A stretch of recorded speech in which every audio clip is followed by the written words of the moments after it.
Spionët e heshtur. A e dini se ekzistojnë disa spion të quajtur të heshtur? Po, sot do t'ju tregoj historinë e dy spionëve rus që u kapën në Sloveni. Madje për ta u interesua edhe vet Vladimir Putin. Ndiqeni me kujdes dhe kush është rastisht nëse nuk e keni bërë ende lidhuni me këtë faqe që të shihemi sërish. Dhe faleminderit që jemi për bashkë. Dy spion, sërish e para një që është e rëndësishme. Pse quhen spion të heshtur?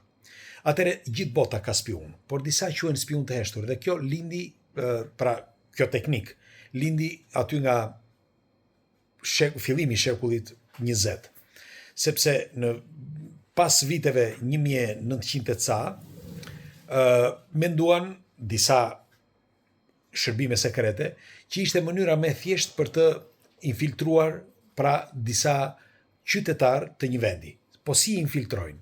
Mund të marrin fëmijë duke filluar nga mosha 2 vjeç, 3 vjeç apo 4 vjeç. Por zakonisht i marrin 2 vjeç në disa raste, jo gjithmonë, për ata që duhet që të mësojnë se s'bën një gjuhë të caktuar në një vend të caktuar. Si për shembull edhe këtyre fëmijëve që ju thash më përpara, të këtyre dy spionëve rus. Por t'ju them njerëz fillimisht që për këta spionët e heshtur, pse quhen spion të heshtur? Këta nuk bëjnë gjë tjetër, veç se kur vin momenti i duhur, ata duhet që të operojnë, pra të vendosin diçka. I vjen urdhri në një moment dhe ata ose duhet godasin njëri, ose duhet të shpërthejnë diçka, ose duhet futen në një shërbim, në shërbime sekrete, ose në një politik, ose në çfarë do lloj gjëje.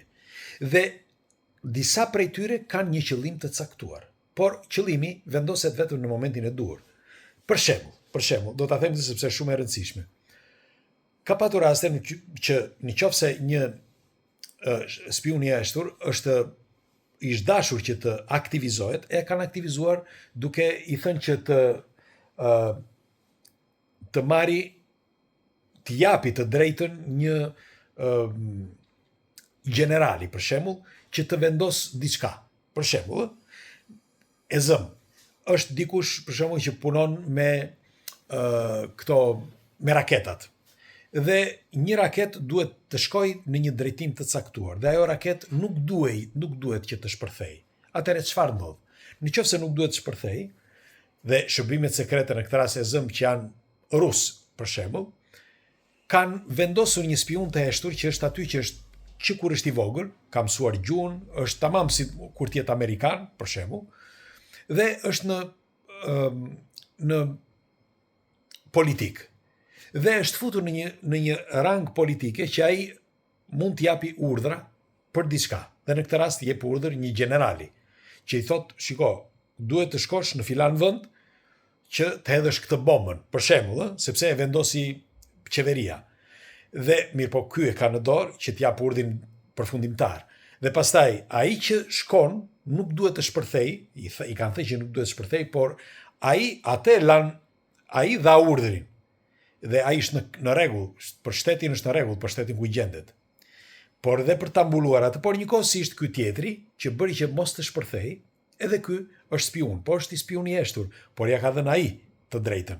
Pra kjo është vetëm një, nuk e di e kuptuat apo jo, por ka me qindra gjëra të tjera një pafundësi.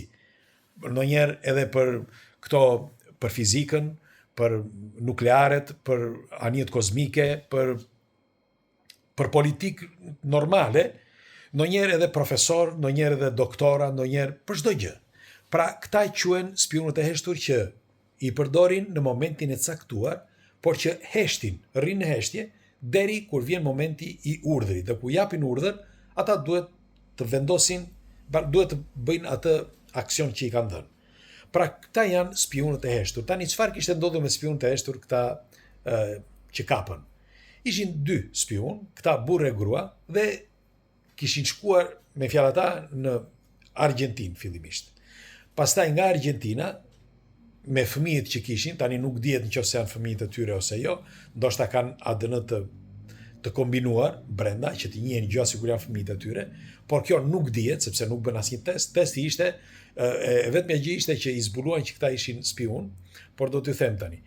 Ata shkuan nga Argentina në Uruguay dhe në Uruguay ikën jo me avion, jo me kështu, dhe derisa bën çështë e mundur që ikën pastaj dhe shkuan në Sloveni. Dhe në Sloveni kishin disa detyra për të bërë. Merreni me mend që kjo kishte hapur pra e shoqja Gjoja, kishte hapur një vend kështu nga këto internet point, internet kafe. Dhe ajo e kishte bërë këtë, por dërgonte informacionet që i duheshin. Kurse tjetri kishte hapur një farmaci, Gjoja farmacist, i shoqi. Tani, çfarë kishte ndodhur? Ata fëmijëve u flisnin në spanjisht, pra në gjuhën argjentinase. U flisnin spanjisht, çdo gjë dinin spanjisht, dhe fëmijët, meqense kishin lindur në Argjentinë, kujtonin se ishin nga Argentina. Dhe që kishin vajtur në Sloveni, por ishte krejt ndryshe. Ata ishin rus. Dhe u zbuluan. Nga momenti që u zbuluan, sepse patën një tjetër spiun që i zbuloi, dhe çfarë bën? Këta i arrestuan brenda një nate. Kur i arrestuan, fëmijët flisin spanjisht, nuk flisnin gjuhë të tjera, nuk dinin rusisht. As nuk i dinin të gjitha këto që po ju them unë. Më vonë u zbuluan, kur e pyetën fëmijën, fëmija e tyre 7 vjeç, e pyetën nëse mi fjalë bën disa pyetje për të kuptuar nëse ishte vërtet ose jo, ato që thoshte. Sepse do t'ju them, mundet që edhe fëmia të ishte i përgatitur nga këta. Pra nga vetë prindrit, ose nëse nuk janë prindër, nga këta tutorët. Dhe këtë donin që të zbulonin shërbimet sekrete slovene. Mirë po, i mbajtën 6 muaj, bile tregohet që i kanë torturuar për të treguar informacione. Dhe vetë Putin u interesua për ta, sepse u fol shumë për këta spiun, dhe Putin tha, nëse është kështu tha, atëre do të bëjmë një shkëmbim me 2 spiun tuajt. Dhe kapën 2 spiun që rusët i dinin prej kohësh se ku ishin. Dinin se ku ishin, dinin se çfarë bënin, por nuk i kishin prekur deri në atë moment. Dhe i linin apostafat që ata të dërgonin informacione falso, sepse i kishin përgatitur që ishin falso. Është një loj, çfarë t'u them. Dhe në fund fare, Putin kërkoi shërbimet sekrete ruse që të kapnin këta, t'i arrestonin dhe pastaj të thoshin që nëse doni, të bëjmë një shkëmbim. Dhe kështu bën shkëmbimi në vitin 2022 kur i kapën. Me fjalë pas 6 muaj që i kishin kapur. Dhe vetë Vladimir Putin i priti në aeroport. Po ta shikoni takimi që bën në aeroport, ajo spiune, sepse ajo ishte, e quanin Nikita, që është e vërteta, e quanin shokët, e i flisnin Nikita si një grua shumë të zonjë, me një fjalë dhe shumë e zonja. Në fakt ta kishte dhënë disa informacione shumë delikate, si shtuhet, dhe i thoshte jo KGB-ja, por shërbimi sekret rus i thoshte që të ruhesh, sepse mund të kishte aty ku gjendej, mund të kishte një spiun që ishte doppio spiun. Çdo thot kjo, që ishte një spiun i heshtur rus, pra në Sloveni, por që nuk ishte për, me fjalë, ndonse rrinte aty për rusët, por që ishte edhe informacion, sepse kishin zbuluar dhe jepte informacione edhe slovenëve.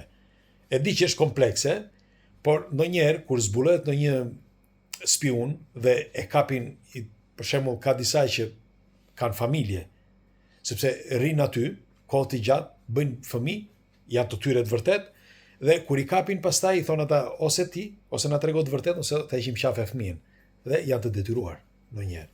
Dhe kështu që ndoshta e kishin kapur, ndoshta ky që tregonte ky spiun nuk dihet, sepse nuk e gjetën. Por e dinin që kishte dikush që jepte informacione, dhe i tha vetë shërbimet sekrete ruse, i than kujdes, i than kësaj Nikitës ose kësaj vajzës, dhe sidoqoftë ajo bëri gabim pastaj, sepse gabimi ishte që donte të mbyllte kompaninë. Dhe sapo kërkoi që të mbyllte kompaninë, e kapën. Ajo fliste spanjisht, edhe i shoqi, nuk e fliste rrjedhshëm, por kështu ishin të maskuar, pra sikur ishin Argjentinas, me emër mbi emër Argjentinas, dhe në fund i kapën. I kapën slovenët, u bë buje madhe, por ju tregoj që spionët e heshtur ende sot vazhdojnë. Bile ka fakte që ka spion që vazhdojnë ende sot dhe kanë lindur për shembull 10 vjet më parë ose 15 vjet më parë, dhe tani kanë moshën 20 vjeç për shembull. Ose mund të jenë të rinj, por tregohet që spionët e heshtur vazhdojnë ende sot. Dhe më të mëdhenj, më të fortët, ata më të njohurit janë rusët. A e dinit këtë histori? Kush njeh histori të tilla, le ta shkruaj këtu edhe ta diskutojmë. Ju përqafoj.